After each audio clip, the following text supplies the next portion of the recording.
All right. Well, thank you everyone for joining us for another episode of the Run Breiter Podcast. This is episode number 51, and we're here with Brad today. Brad is a local of Colorado. He lives in Boulder, and somehow we followed each other, Brad. I don't honestly know how, but it just happened. Runners follow runners, and I'm definitely trying to get together with runners in the area.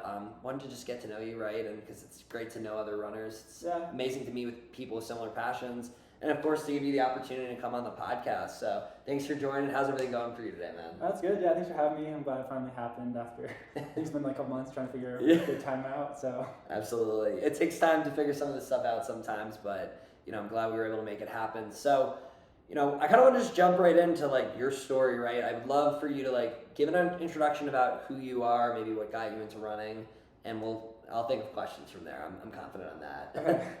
Yeah, so I feel like I've always kind of been into running. In elementary school, I was always I feel like I kind of already had a little bit of talent for it. Okay. We had a yearly mile, which I'd win most of the time. Yeah. And then how fast were you doing it though? I gotta ask. I actually remember usually 7 minutes, but I think one year I did 6:30. Okay. And you said this was elementary school? Yeah, elementary school. That's impressive for elementary school. Yeah, that year I was competing against a guy that went through puberty, so he was really pushing things. Did not win. I love that. But the middle school, I try to forget those years. I feel like everyone does. Yeah. And then high school, I was actually more into basketball. Really? And I was just doing cross country to try to get in shape for it. Okay. Realized pretty quickly on that I needed to switch which sport I was going for because basketball was not it. I was pretty good at running. By junior year, I was just barely on varsity, and then senior year, I was solidly on there.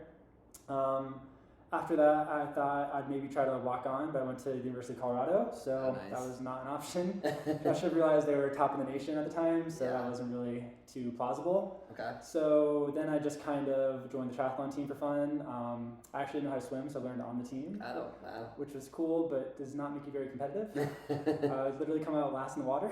Nice. And then after that, I just kind of ran a little bit. Had chronic shin splints for 4 years. Wow. Finally figured that out, and my friend's like, hey, you want to do the New York marathons? I was like, sure. And then since then, just been kind of having the bug. Wow, I love that. It's a great story. I'm intrigued to hear more about joining the triathlon team in college. Was it just more of a club team, or was it an actual NCAA sport that you were part of there? So the triathlon team is actually still a club sport for most colleges, so anyone can join any age. So they do have nationals though, and CU is again top in the nation. So I wanted to join for fun.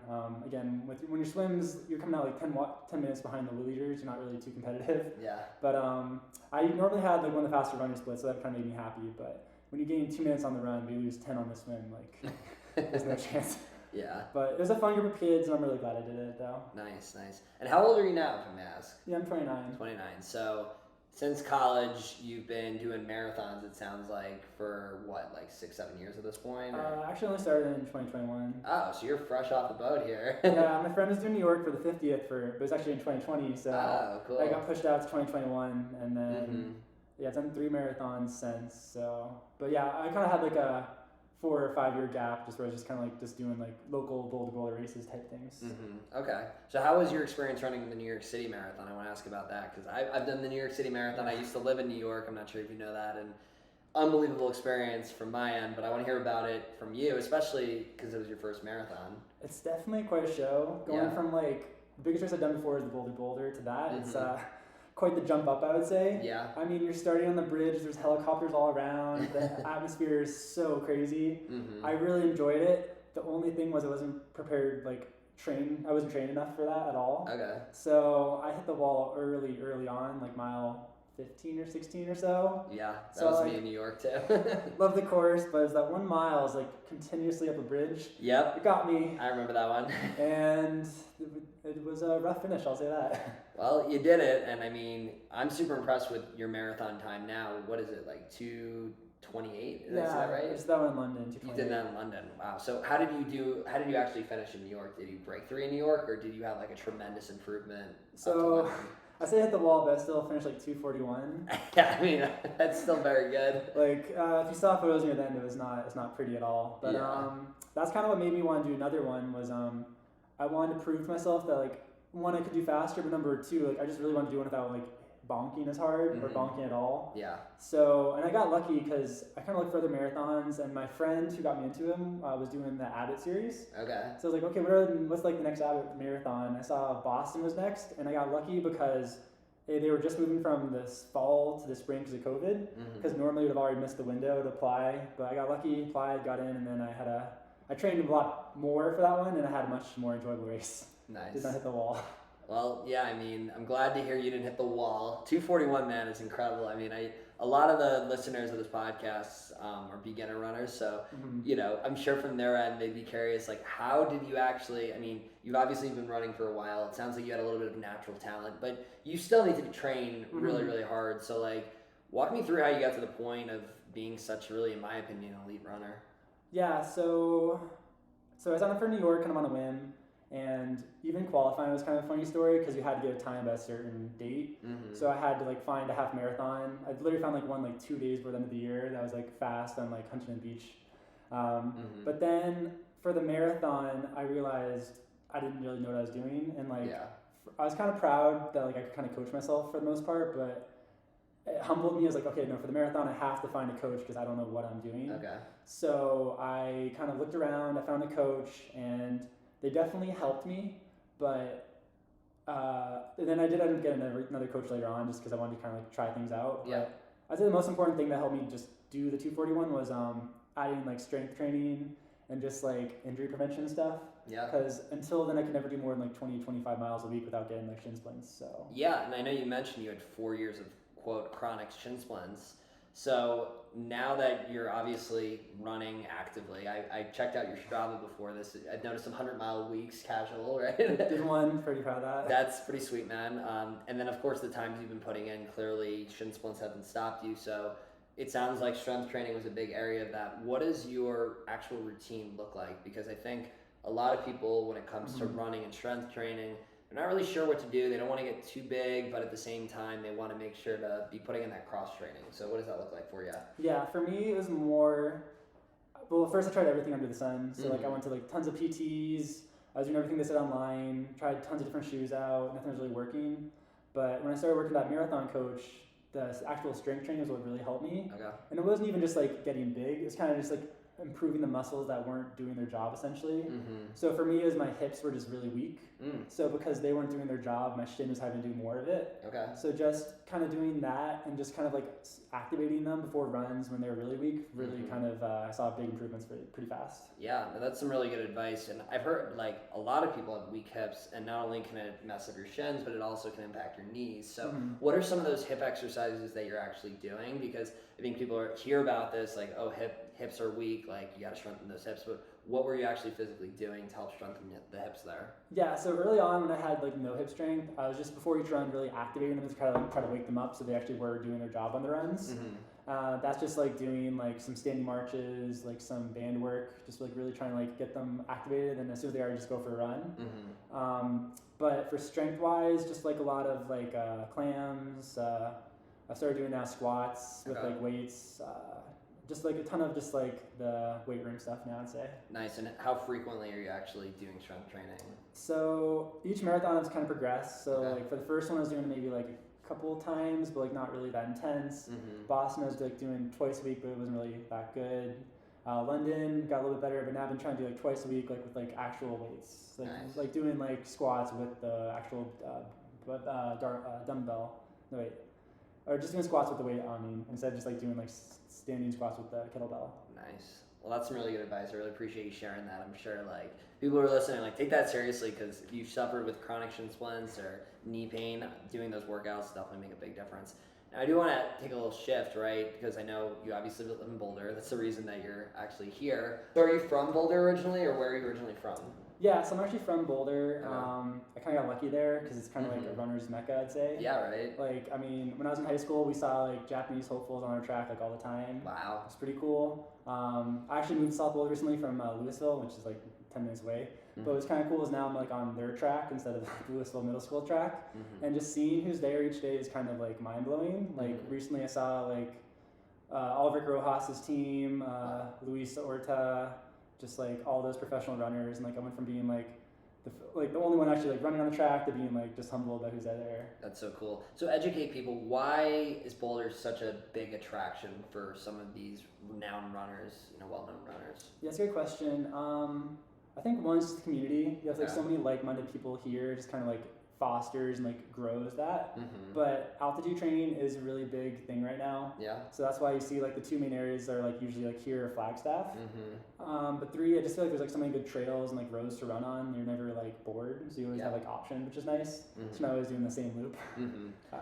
Yeah. No, that makes a lot of sense. So we talk about altitude training. I feel like that's been a big thing for me. Coming from New York, moving to Denver. I mean, I don't have the altitude like you have in Boulder, but it's definitely a large difference. And I've noticed that the training has been a lot more challenging, but the few weeks that I have spent since I've moved out here in areas with lower elevation, it feels a lot easier to run. So I'd be curious your experience. I know New York didn't fully go the way you wanted to, but like going to places like New York and London and perhaps other places through racing or just training in general, how have you felt, coming from altitude and really training in this type of environment for what it sounds like most of your life?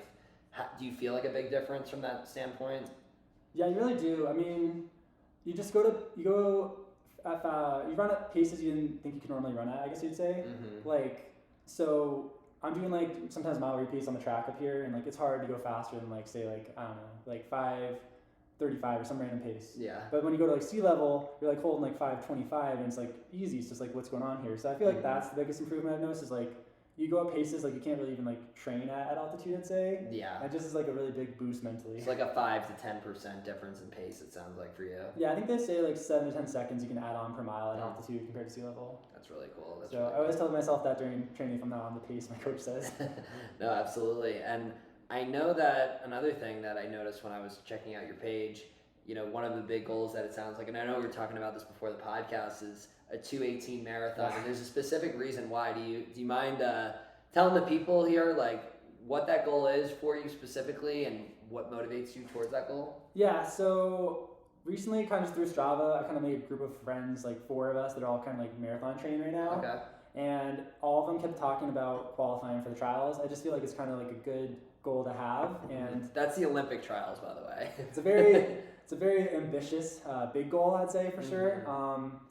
I don't know how likely it is. So right now I'm at 2:28, so I'm obviously 10 minutes off, which is quite a bit when you're needing to shave those last 10 minutes off. But I think it's a good enough goal to just go for. And so I have Chicago in 2 weeks, hoping to improve there. And if I do enough where it seems feasible, I'll probably do one last marathon before the window closes at the end of December 10th or so.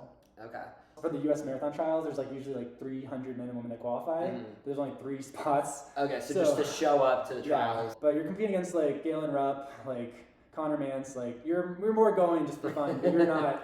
At least for me, I know I have no chance of actually qualifying. But to be able to say that you got to go to the Olympic trials, that's exactly. a pretty big deal, right? It's like a good enough goal where it's like just within reach, but like the Olympics, I think you probably have to do like 2:10. That seems like way too out there for right now.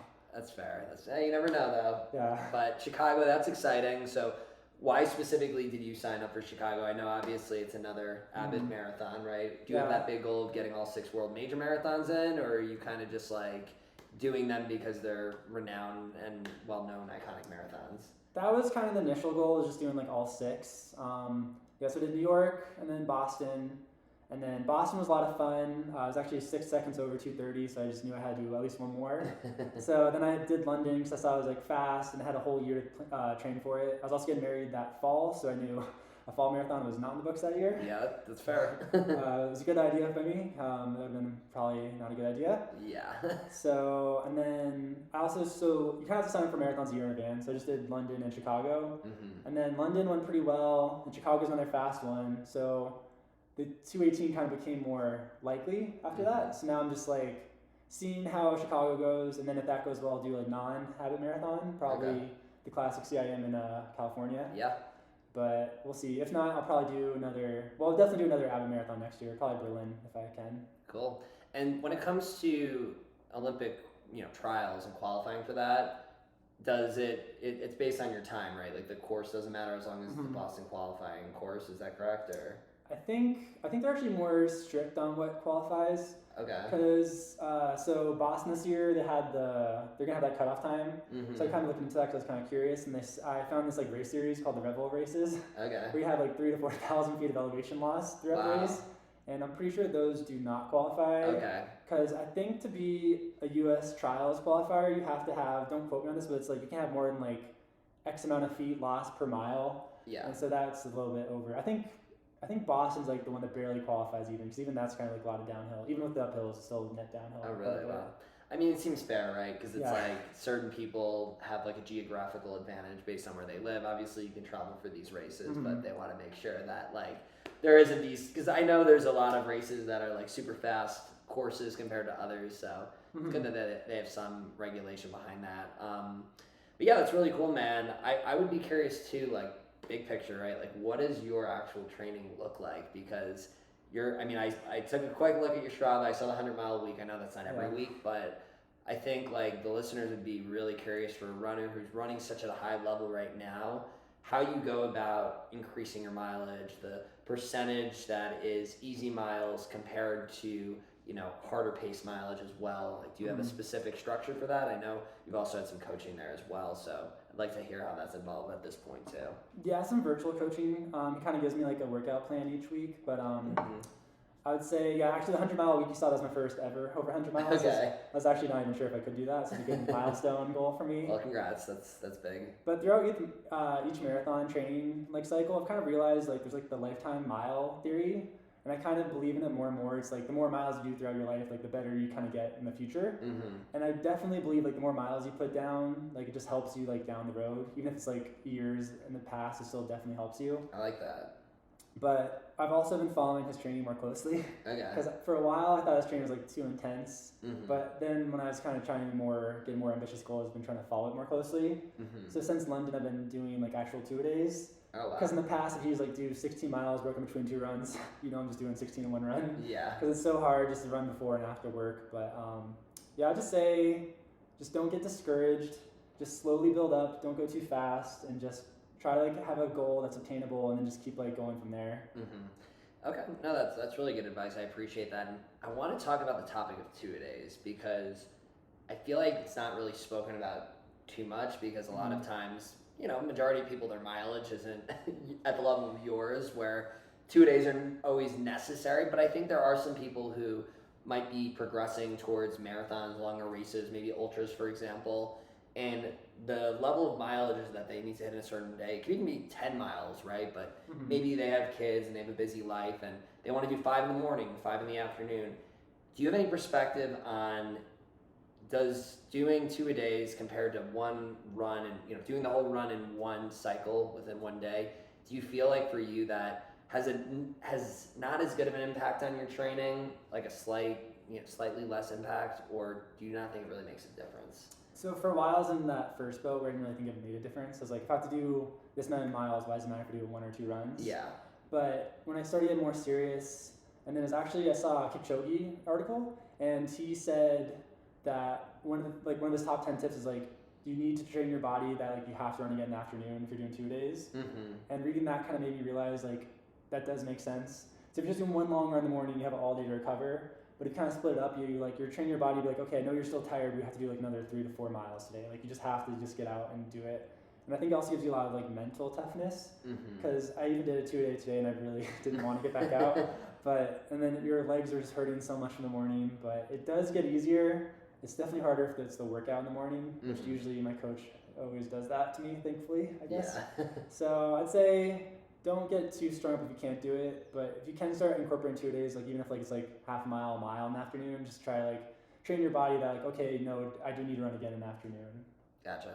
Yeah, no, that's really great advice. I really appreciate you sharing that. And I'm curious too, I mean, for someone who runs the level of mileage that you are, and obviously training at some very intense paces, what does nutrition look like for you, man? Like, I'd be curious, do you have like a consistent diet, or is it kind of just eating what you can find? Yeah, it's kind of funny. Like all my family was asking me that, and I don't have a good answer right now. I've been trying to get better about nutrition, and that's probably like the last part of my marathon game that really needs the most work. I have been trying to, eat vegetables, eat greens, not eating like or not too much junk food for sure. Mm-hmm. But nutrition is definitely tough for me. I also used to kind of cut out sugar, but then I realized like it's not that sugar is fine as long as you like moderate it. Mm-hmm. But the one thing I do for nutrition is what's kind of interesting is like if you're doing caffeine gels or just gels of sugar, try and like cut those out, like all of caffeine and sugar like a couple of days before your race. So when you take it during the race, like your body like really feels it, you know? Yeah. And that's a tip I really liked, and it really helps me out. Okay. Because it's more mental than anything, like placebo still works. Yeah, no, I mean, I think that's true, right? If like, it kind of reminds me of like if I don't like drink for a month, like alcohol, for example, because I'm training for something, and then like I have like 2 drinks after that, you really feel it. Like, same thing I'm sure works when it comes to caffeine and doing that within your training. So, but do you find like the gels with caffeine, do you consistently use them when it comes to the actual races, or do you switch off with caffeine and non-caffeinated gels, for example? Yeah, so I do 1 caffeine before the race, and then I think I do like 4 or 5 during the race. Oh, wow. Midway, I have another caffeine gel. I just kind of did the first plan my first coach gave me because it worked enough, and I was like, why mess with something that's not broken? Yeah. What does that look like with like how frequently you're taking gels? It sounds like you're taking 4 or 5 during the race. So I don't really do gels unless it's a marathon. I don't think really. I have done them sometimes for half marathons, just try to like train my body to get used to like running with gels and like just like what it feels like. I think one of my problems I've been using Martin gels. Like they're really good, but like they're dense. It's like a giant like block shot essentially. Yeah. But so for me, and everyone's different, but what works for me is before the race, like right before the race, I do a caffeine gel. So like you get all that stuff. You have the caffeine that really like kind of like gets you going. Although you don't really need it usually with all the anxiety and like jitters on the start line. Yeah. And then 3 miles in, I'll usually do like whatever electrolyte they have. And then 6 miles in, I'll do a water gel and just keep alternating until you finish. But then just add the caffeine gel in the middle instead of just a regular gel. Nice. Well, yeah, I appreciate that advice. 'Cause I feel like so many people, they don't know the full strategy of how it should work on race day. So hopefully that provides some perspective for people who might be curious on someone who's obviously running at a high level, you know, what you're doing there.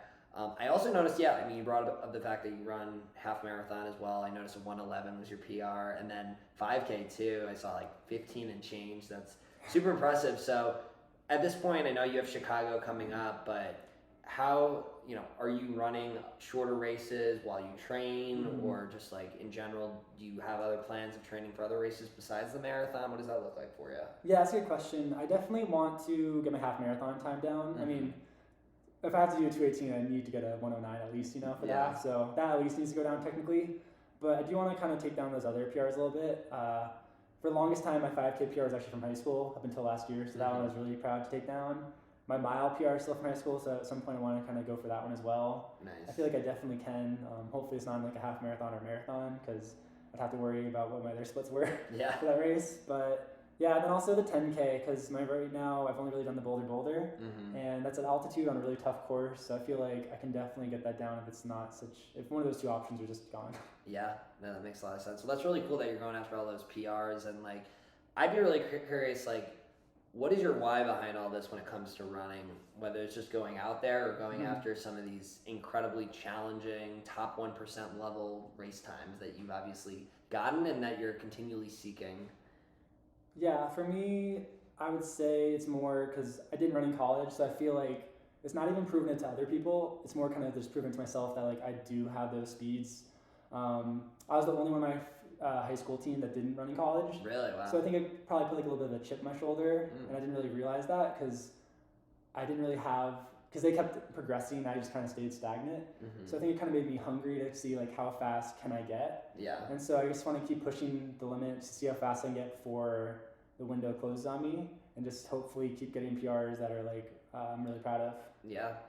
No, I mean, I think that's a great motivation. It's, you know, to be able to do it. At the end of the day, we all run for ourselves, but I think sometimes people, you know, choose other reasons that aren't necessarily sustainable. But I think the reason that you're running is very sustainable, right? Just trying to push yourself and see how you can continually improve.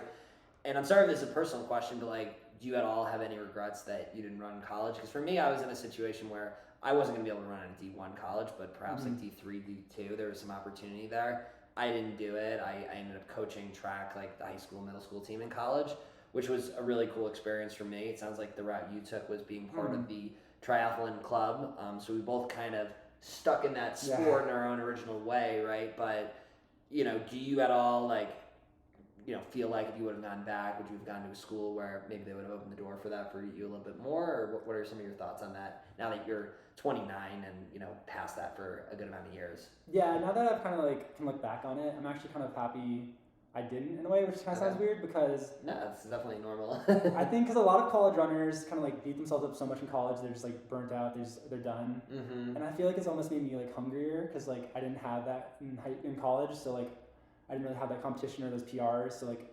And also I feel like I have a lot more to prove now because I didn't run in college. Yeah. Because like all the Olympians you're competing against are like, oh, like from BYU, from etc. So like they already have that like those PRs and those like kind of like status. So I'm kind of like an unknown. So it kind of just makes me like really want to kind of like upset the world if I can. I know I'm a long ways away from that, of course, but I'm happy because like for Chicago, I can finally kind of say I'm like sub-elite now because I'm in the wave right behind the elite wave, which is kind of nice. That's really cool. So that's kind of another just like slowly getting there, I feel like.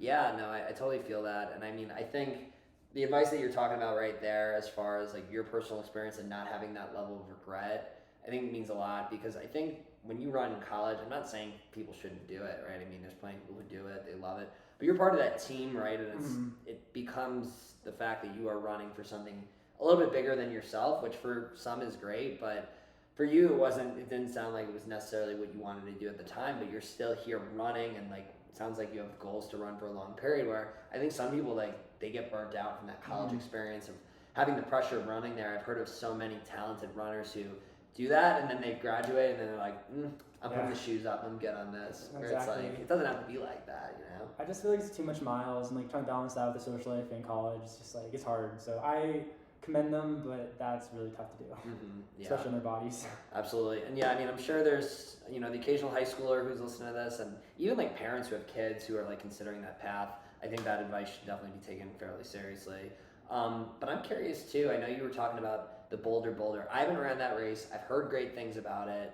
You want to tell people about that experience? Because I've heard a really cool race, but also a really fun race. Do you mind sharing that, especially because it's, you know, near your hometown? Yeah, so growing up here, the Boulder was like the race, so it's just a really fun experience. It's not just for like really like intense runners, like all runners are welcome. It's actually more of like a party than a race, I'd say. Yeah, like, that's what there's like slip and slides, there's people handing out beer, people handing out bacon, belly dancers, like I have friends who like will race it and then go back through and just like have fun and like just do all the stuff they couldn't do when they're actually like going fast. That's cool. It's a really fun event. The course is tough, I will say. The finish, you do, I think it's like last like right before 6 miles, you just continuous up essentially, which is not fun, but then you finish in the stadium, which is cool. So I would definitely check it out. All like abilities should definitely do it. It's definitely a fun bucket list race. Nice, that's really cool. Yeah, I definitely want to check that out next year. I've heard amazing things. I'm curious too, have you ever like had a specific race that you've done? It could be any distance, right? That you're like, I hate this race, I never want to do it, no one should do that race. It's always fun to hear those stories. If you don't, no pressure, but I don't want to name them, but before Boston, my coach was like, okay, find like a half marathon like a month prior. And because it was Boston, like I'm not gonna like travel out of state. So I just found this like local one, and the second half of the course was like straight uphill. It was terrible. And then you had like these like really fast switchbacks on the downhill, and it was like, I was also wearing the Alpha Fly shoes, which are the Nike shoes with like the giant like air pod in front. Yeah, I know that one. And that's when I've learned to never do those in like sharp turn courses. Yeah. They just don't really go together. And I would just say how tough it was for half marathon was, I probably should like the course more, but it was, I would never do that one again. All right, well, you don't have to say the name. We don't want to get them out of business, but yeah, that sounds like a tough experience, no doubt about it. And I'm curious, are you like a big shoe guy? I know you brought up the Alpha Flies. I'm a big fan of those. Do you have a lot of passion for running shoes at all, or? I've been trying to like learn them more. I've kind of just stayed in the Nike camp just because that's what has worked for me in the past. Okay. I've only done the Alpha and then recently the Vaporflies. The only difference is like the Vaporflies don't have the pod in the front. And what I've realized and what I recommend is don't do the Alpha Flies anything under a marathon. Okay. Just turning on those are terrible. After the half marathon, I still wore them. I even did it in the Boulder, and that's when I was like, never again, because like all those sharp turns, because you're like on your toe on the pod, it just doesn't really work out that well. And the Alpha or the Vaporflies are just a lot more fluid, I feel like, for that. I'm not sure what to do for marathons though. I'm still on the fence like which one I'll do for that. Yeah. And then for the rest of the shoes, I know they're definitely getting like competitive with them. I mean, Boston every year, a Boston shoe always wins it.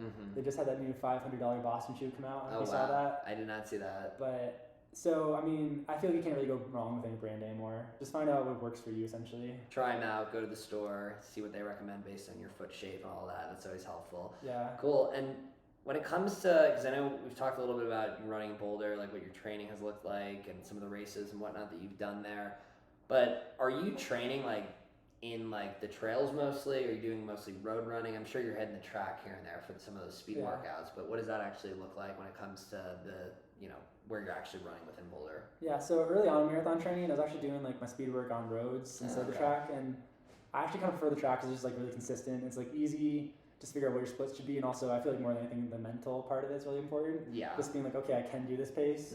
But for me, my friend is really big into trail running. Okay. And so I had done so much road running, I kept tripping on like every small rock because I just wasn't used to picking up my foot at all. Yeah. So I've kind of started incorporating some more trail running just because I am in Boulder now. There's like such great trails, and like it is a good way to get more hills, which I've also been avoiding a little bit in the past. So I'm trying to like add that more now, and I definitely enjoy a lot more on the roads now, but you can't do all of your runs on there. Like sometimes my coaches like do hill repeats or like add some strides in there. So if I ever run like that, I'll just do like roads somewhere, not really trails. Yeah, no, that makes a lot of sense, and I appreciate you sharing like the breakdown of how that looks. I'm curious because I think sometimes, there's certain people who might live near a lot of trails and they spend a lot of time running in the trails, but then they have a road race that they're training for, or vice versa, right, where they spend a lot of time running on the road because their area is mostly road-based running, and they might sign up for a trail race. Do you find that, obviously most of the races you're doing, it sounds like, are road running races. Do you find a benefit of training in the trails, even though your race is on the road? Do you like to spend most of your time on the road due to the fact that it is a road race you are training for, or is that really not a big deal for you? I'd say always try to mimic the race conditions as well as you can. Okay. If you can't, then just try to like, maybe if you're like trying to train for a trail race and you're only on roads, just trying to like make sure like you're actively sometimes like picking up your feet enough or finding routes that are like a little bit hilly or downhill. This is actually the first marathon I've actually kind of incorporated more trail runs in. So in 2.5 weeks, I'll tell you how it goes. Okay. But I think it's important to kind of like mix it up, because if you kind of just get in the routine of like always like doing the same thing, your muscles, I think, just kind of like get used to it. Yeah. So I think it's good to kind of add some variation in there, so like they're like being like more like aware of the situation, just kind of like not just like so stagnant, I guess. Yeah, no, I agree. I think like running in different areas, like it keeps running also like exciting and fresh. If you're like running the same route over and over again, like you're gonna eventually get bored and kind of burnt out by that. Are there other things you do to like keep running exciting for you? Like, I don't know if you're a music or podcast guy, or if you run with other people or running groups or anything like that, or do you just, love it constantly? I'd be curious though, is there anything unique you do in that area? Yeah, my wife says I'm a sociopath because I don't listen to music or anything when I run. Really? That's impressive, man. I think it's just because in high school my coach just always said no, so just kind of got used to not doing it. Okay. And then, so I just never really kind of got into it, I'd say, from there. But I try to run with friends as often as I can. When I do workouts, I just kind of just do those solo, which I feel like probably not recommended for most people. I just kind of like can turn my brain off sometimes, I guess. Wow, yeah. But I guess what keeps me going is like just having the next race in mind. If I'm not signed up for anything, that's like really hard to motivate myself. Like for instance, in June when Chicago was like so far out, like it was really hard to get out the door a lot of those days. Yeah. And then I was like, no, I'm just gonna sleep in, maybe after work. And then of course that comes out to not rain at all. So yeah. I totally feel that. I mean, that's like a big piece of advice I love to share is like, if you want to be running long term and stay consistent with it, the best way is to have a race to sign up for. Totally. And it doesn't necessarily need to, I'm sure for you, you're always going for that goal, that PR, but like people in general, like it doesn't have to necessarily be a PR, but if you're running 3 or 4 days a week, and you want to keep that going, if you're not signed up for a race, maybe you're only going to do it once a week. So I'm sure from your experience, I mean, it sounds like you're definitely in the same boat there. Yeah, I agree. I think a race just kind of gives you something to look forward to. It's also kind of a good way to like kind of show like where your progress has gotten. Yeah. You kind of get like a reward for all the days you go out running. So, I mean, like recently I just did one in Louisville. It was not a fast course at all, but still just kind of fun, just like break the monotony of just like doing like long runs on my own. Yeah, absolutely. And, something I do want to ask here, Brad, because like I said, there's a lot of beginner runners that listen to this podcast. What type of advice would you have for them? I mean, I don't know how much advice you have actually provided for beginner runners. I'm sure you seem like a friendly guy. You got a lot of friends who probably are like, oh my God, Brad, like, how can I run like you? But is there any like big piece of advice that you've learned through your years of training and improvement, you know, being around a lot of runners, it sounds like through your life as well, like things that would be helpful for someone who might be wanting to train for their first marathon, for example? Yeah, so I actually didn't mention this, but out of college, I actually coached cross country for 4 years. That's really cool. What's funny is at the time I didn't know anything, so I don't know how much value that added, but I feel like now I know more. That's cool. And I would just say, just don't get discouraged. It's the slow build. You can't just do it overnight. Yeah. So just find a race with enough time to train for and just start going for it. And it's just never too late. Like no matter what like stage or like level of fitness you're in, just go for it. I mean, you can even just like run a minute, walk a minute. I had to do that sometimes when I was like overcoming injuries. So just don't get discouraged, I'd say. Yeah, no, absolutely. And I'd love to hear a little bit about you coaching cross country, though. I didn't realize you did that for 4 years. How was that experience for you? Yeah, it's during my shin splint era, so you can kind of probably know what I was doing. Okay, fair enough. It was really fun. The kids were definitely quite the group of characters. The one piece of advice I got a little bit too late, I think it was my second year, because like a lot of my other coaches were like teachers at the school. He's like, you can either be their friend or you can get their respect, but you can't have both. And by that point, I was very much their friend route, so I was like, whatever, like, it's already done, the damage is done. So, but I really enjoyed like talking with them, running with them. I feel like I was more like their confidant. They wouldn't really come to me too much for questions unless it was like race strategy. But for everything else, they go to the more experienced, knowledgeable coaches, which I like to think now I could offer that. But at the time, I didn't. I mean, I had some splints. I didn't know what I was doing. Like, I was trying to figure out my own stuff still. I feel that. Yeah, I was gonna say I didn't notice like. It doesn't look like you currently do any like coaching services right now, but I feel like especially with your ability, like a lot of people would get some value out of that. Is that something you're like interested in doing in the future? I don't even know what you do full time, so maybe that interferes, especially, you know, I know you recently got married as well, so I'm sure you're a busy guy and with all your training, but is that something you're thinking of getting involved with in the future at all? So yeah, I do have a full-time job, so training and that do take up a lot of time. Yeah. What I noticed with like when I was coaching at Fairview is like or at high school, is you kind of like can't train too much on your own unless you're like really good at time prioritizing or getting up really early. I'm definitely happy to help if anyone ever has questions, like definitely reach out. I think down the road I'd definitely be more helpful coaching wise. Now I'm still just trying to figure out more stuff as I like figure it out. And I feel like each race you learn something. Totally. Like for instance, my first marathon, like you learn like so many small lessons. One of the funniest I learned was like make sure you tie your shorts if you have gels in there, because like in mile ones they're like almost coming down. People don't give that piece of advice a lot, but that's very good advice. I would highly recommend that for your first marathon. If you're having gels and you're like carrying yourself, just really be prepared for that. But yeah, I just feel like it's a lot of like trial and error. But if anyone ever has questions, definitely reach out. Yeah, that's really helpful. Is there like, I thought that story was really funny about the shorts, but is there something that you would have wished maybe in high school you would have done when it came to running, or, you know, at the beginning stages of training for marathons as well, like something that you would have known early on that you think could have put you at a spot right now where you'd perhaps be in a better spot with running? I know you're in an excellent spot, but just like something that you wish you would have known earlier. That's a good question. I guess doing the little things. So in high school, I didn't even really want to stretch after runs. Okay. I hated it, and I think I got injured like 2 of my 4 years because of it. Wow. Or no, I think 1 year injury, 1 year sickness, but I'm sure that not doing little things didn't help that. Also in high school, like we thought we were doing like so many miles, and then we did a loop that we thought was like 10 plus, and we was like, oh, it's not even 6. So it's just kind of funny, like realizing like at the time it seemed like a lot, but compared to like other schools, like we were doing like so low mileage for cross country. But I just say like do like the little things, like sleep's really important, and making sure that's like the most important thing you should be like on top of, and just trying to like do the stuff that your competitors aren't. That's really good advice. And I mean, I'm curious on the sleep topic, because it's not necessarily a question for myself, but I'm sure like some people might have the same question.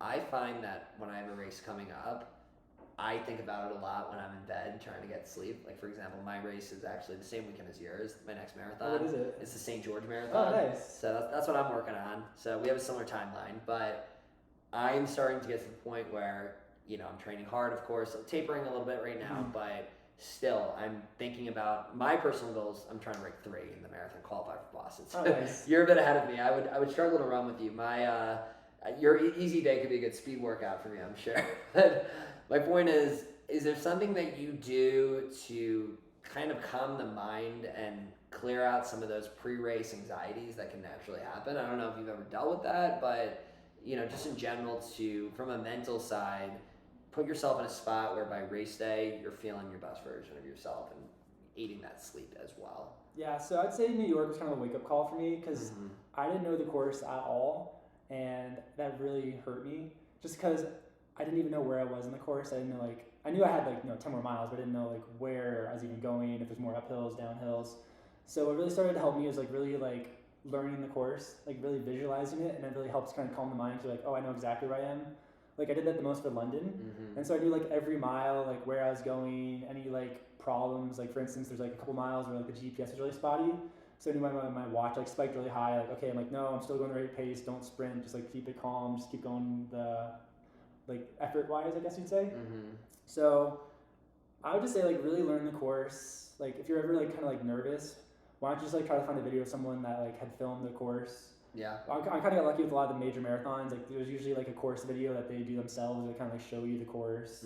They also have some of the races itself too. They have groups all put together a session where there's Q&A about the races too. I don't know if you've ever seen that when it comes to the course. So those are some things you can check out. No, that's a good point. Just learn as much as you can. If you're getting nervous, just try to feel where are the trouble points in the race and what can you do to kind of counteract them. For Boston, for instance, of course about the 4 bad hills. So what can you do for that? Just do a lot of hill repeats in your training so that when they do come, you're oh, this is not even bad. I had done so many hills in my training just because my coach has the hardest training ever. But when I came to the hills, oh, this is actually a breeze, which is kind of nice to have. So just really learn what the trouble points are and just try to be what can I do in my training to counteract them. Awesome.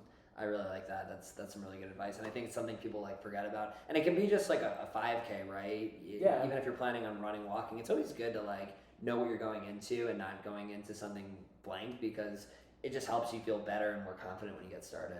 Yeah, exactly. If you're doing a 5K and you're nervous, why don't you just look at the course map on the website and be so then even though it may not show elevation, just during the race you'll be okay, I know exactly where I am. It just helps you mentally just get through it, I'd say.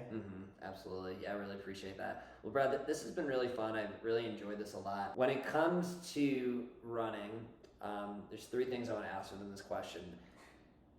What would you say is one thing within running that you would never want to do that perhaps people do in the space? Okay. And then something that you wish you could do, but that it's years down the line, you might not accomplish something like this for 10 plus years. I'll take the second part first. It's Sure. The first one. Yeah. So something I want to do is obviously I want to do all 6 marathons. World major marathon. World majors. Yeah. There's way more than 6 marathons that exist. I want to try to have a fast average time though over them. I'd really like to kind of have maybe a sub 2:30 average for them, which is pretty. I would definitely have to redo New York if that was the case. Not that it was a bad time, but that was really driving. Hey, unless you break 2 hours, right? You and yeah, I mean. You and Kipchoge. Yeah, I mean, you never know. I think it was really fast. Kenny at this race too. But no, so that's probably what I'd want to do. Also, of course, the 218 Olympic qualifier, actually, that's probably first, I'd say. That's why I'd probably, if I get close to Chicago, which I'm hoping, if I'm even within 5 to 7 minutes, I think I'll sign up for it and just give it my all. I appreciate that. And before we wrap things up, is there anything, this is your opportunity, anything you'd like to say to the viewers?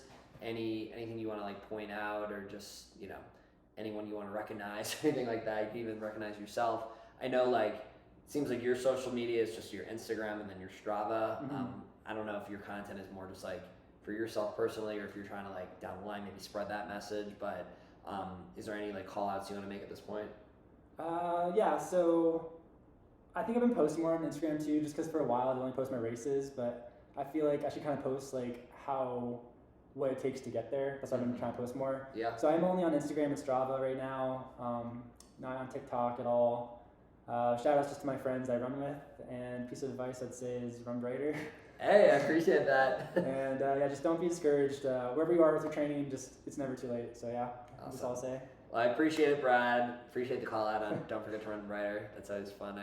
I'm glad the message is, if you're wearing that message, so that means a lot. But this was a lot of fun. I really loved getting to know you a bit more, and I'm so excited for your goals.